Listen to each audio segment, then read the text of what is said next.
আসসালামু আলাইকুম। সবাই কেমন আছেন? আশা করি সবাই ভালো আছেন। আজকে আবার যুক্ত হয়ে গেলাম নতুন আরেকটি ব্লগ নিয়ে। তো আজকে পটল দিয়ে একটি মাছের কথা বলবো। এই মাছটা ইলিশ মাছের মতোই আর কি, একটু গ্রান আসে। এটা হলো সুরমা মাছ। এটা টেস্ট একটু ভিন্ন আকার। অনেক সময় অনেক জায়গায় এই মাছের নামটা আর কি অন্যরকমভাবে বলে।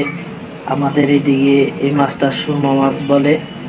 এই মাছটা খেতে কিন্তু খুব সুস্বাদু। আমি এই তো খেতে বসছি, এখন আপনাদের দেখাবো এই মাছটা রান্নার পরে কীরকম সুস্বাদু হয় সেটা। তো চলেন দেখা যাক কিভাবে এই মাছের টেস্ট বৃদ্ধি হয়, আমি সেটা আপনাদের বলবো। তো সবাই লাইক কমেন্টস করে পাশে থাকবেন আশা করি। চলেন দেখা যাক।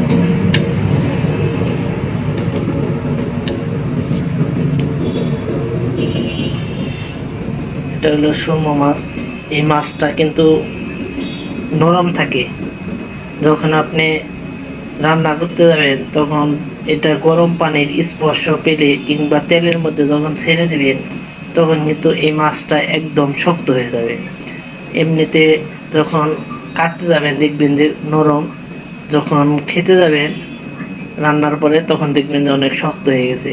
আসলে এই মাছটা এরকমই হয়। তো চলেন বিসমিল্লাহ।